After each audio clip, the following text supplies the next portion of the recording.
बाद न्यूज पंच में आपका एक बार फिर से स्वागत है और आइए रुक कर लेते हैं हमारी अगली और बड़ी खबर का। जी हां, अमेरिका और इजराइल मिलकर ईरान पर बड़े पैमाने पर हमले कर रहे हैं, तो वहीं ईरान भी अमेरिका और इजराइल पर जवाबी कार्रवाई को अंजाम दे रहा है। ऐसे में पूरी दुनिया की निगाहें इस पूरे तनाव के प्रभाव पर टिकी हुई है। तो वहीं बयानों को अगर समझा जाए, अगर बयानों पर गौर किया जाए, तो अमेरिका और इजराइल के इन संयुक्त हमलों का मकसद ईरान के परमाणु कार्यक्रम को खत्म करना, बैलिस्टिक मिसाइल साइट्स को नष्ट करना और वहां के शासन में बदलाव लाना बताया जा रहा है। अब दोनों ही ओर से जारी इस कार्रवाई का क्या हो सकता है अगला प्लान, जानेंगे अपने संवाददाता से। लेकिन इससे पहले कुछ अपडेट कर लेते हैं आपके साथ साझा।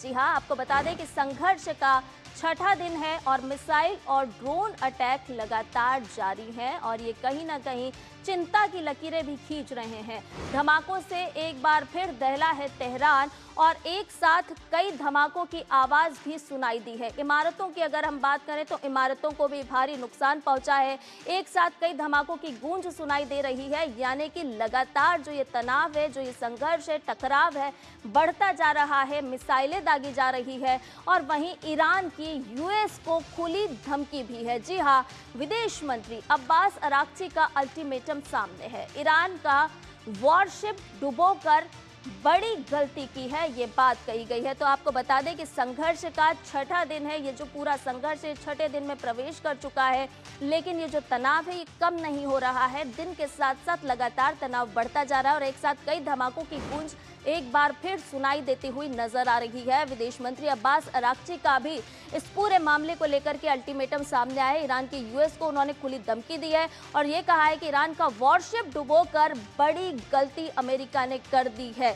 जी हां, और ये जो गलती की बात कही जा रही है ना, तो इसी के बदले की कार्रवाई ईरान लगातार करता जा रहा है। अमेरिका को भुगतना होगा बड़ा अंजाम, ये बात भी अराक्ची की तरफ से साफ तौर पर कही गई है। और विदेश मंत्री अब्बास अराक्ची का इस पूरे मामले को लेकर के अल्टीमेटम भी है, यानी कि जिस हम बयानों की बात कर रहे हैं, जिस जवाबी कार्रवाई की बात कर रहे हैं, तो कहीं भी जवाबी कार्रवाई और बयान दोनों ही थमते हुए नजर नहीं आ रहे हैं। तो अमेरिका को इस पूरे मामले को लेकर के अंजाम भुगतना होगा, ये बात ईरान की तरफ से कही जा रही है। और इधर अगर अमेरिका की कार्रवाई को देखा जाए तो अमेरिका भी लगातार अपनी कार्रवाई को बगैर थमे, बगैर रुके आगे बढ़ाता जा रहा है। चंद्रशेखर जोशी हमारे संवाददाता इस खबर पर हमारे साथ जुड़ गए, ताजा अपडेट उनसे ले लेते हैं। चंद्रशेखर, देखिए ईरान जो है वो भी अपनी कार्रवाई को लगातार आगे बढ़ा रहा है। तेल अवीव की अगर हम बात करें तो वहां पर भी सायरन बजते हुए नजर आ रहे हैं, यानी कि ये जो कार्रवाइयां हैं ये थमती हुई किसी भी तरह से नजर नहीं आ रही है। साथ ही साथ एक बड़ा अल्टीमेटम अराक्ची की तरफ से कि अंजाम भुगतना होगा अमेरिका को।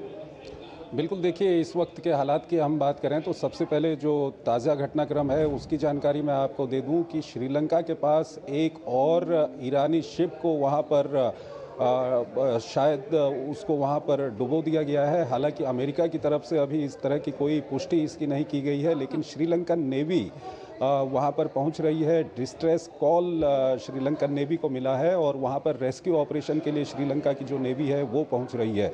और दूसरा, खाड़ी में एक अमेरिकी तेल टैंकर पर हमला किया है ईरान की ओर से।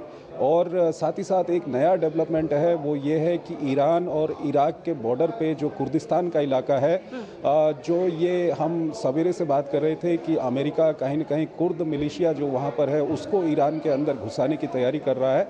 हालांकि अमेरिका आधिकारिक रूप से इसका खंडन करता है, लेकिन ईरान को ये पूरी तरह से ईरान की ओर से इस तरह की खबरें आ रही थी। तो ईरान ने अभी मिलिट्री ऑपरेशन शुरू कर दिया है कुर्दिस्तान के इलाके में, जो इराक और ईरान की सीमा पे है। इराक में पड़ता है कुर्दिस्तान, वहाँ पर कुर्द मिलिशिया के खिलाफ ईरान ने एक बड़ा ऑपरेशन वहाँ पर शुरू किया है।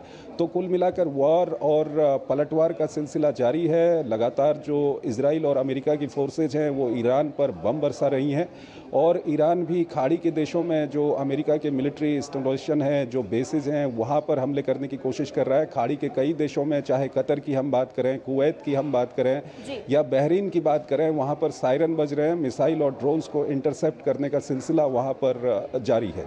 चंद्रशेखर, इसके साथ साथ ये भी जानना चाहेंगे कि देखिए वार पलटवार तो लगातार जारी है, लेकिन अगर ईरान के प्लान को समझा जाए तो कौन सा प्लान पर काम कर रहा है ईरान? और वही दूसरी बात आपसे ये भी समझना चाहेंगे कि आखिर ईरान में अब अगला उत्तराधिकारी खामनेई के बाद कौन होता हुआ नजर आ रहा है? बिल्कुल, अगर हम ईरान की बात करें तो ईरान अभी जिस प्लान पे काम कर रहा है, ये प्लान खुद जो खामनेई हैं, वो अपनी मौत से पहले ये प्लान बना के गए थे कि अगर खामनेई की हत्या हो जाती है या ईरान पर हमला होता है तो ईरान क्या करेगा। ईरान पूरे इलाके में, चाहे वो खाड़ी का इलाका हो, उसमें एक तरह का कैओस फैलाने की कोशिश कर रहा है। और खाड़ी एक ऐसी जगह है जहां से दुनिया की अर्थव्यवस्था को बड़ा झटका दिया जा सकता है तेल और गैस के कारण। तो ईरान इस वक्त वही कर रहा है, बौखलाया हुआ है, बुरी तरह से घायल है। जहां वो हमले जहां कर सकता है वहां वो हमले कर रहा है। हालांकि ईरान अमेरिका को कोई बड़ा नुकसान देने में सफल नहीं हुआ है, ईरान को ही काफ़ी ज़्यादा नुकसान हो रहा है। उधर दूसरी ओर इजराइल जो है लगातार, क्योंकि ईरान से एफिलेटेड जो हिजबुल्लाह है लेबनान में, वो इजराइल पर हमला कर रहा है। तो इजराइल वहाँ पर ऑपरेशन कर रहा है और इराक के अंदर भी ईरान से एफिलेटेड कुछ शिया मिलिशिया हैं, वहाँ पर उनको भी टारगेट किया जा रहा है अमेरिका और इजराइल की ओर से। और तीसरा, जहाँ तक खामनेई के उत्तराधिकारी का सवाल है, अभी तक जो खामनेई की लास्ट प्रोसेस होती है वो नहीं की है ईरान ने। कल उसकी कल कार्यक्रम उसके लिए रखा गया था, लेकिन वो पोस्टपोन करना पड़ा। और दूसरी ओर जो कमेटी होती है, एक्सपर्ट कमेटी, जिसको चुनना है खामनेई के उत्तराधिकारी को, उसके एक मेंबर की ओर से ये कहा गया है कि जल्द से जल्द खामनेई के उत्तराधिकारी को चुनने की कोशिश की जा रही है। और अभी तक जो नाम सामने आ रहा है उसमें खामनेई के बेटे हैं मुस्तबा खामनेई, बताया जा रहा है कि वो इस दौड़ में सबसे आगे बने हुए हैं। हालांकि अमेरिका और इजराइल की ओर से उस बिल्डिंग को भी ध्वस्त कर दिया गया है जिसमें ये एक्सपर्ट कमेटी अपनी बैठक करने वाली थी।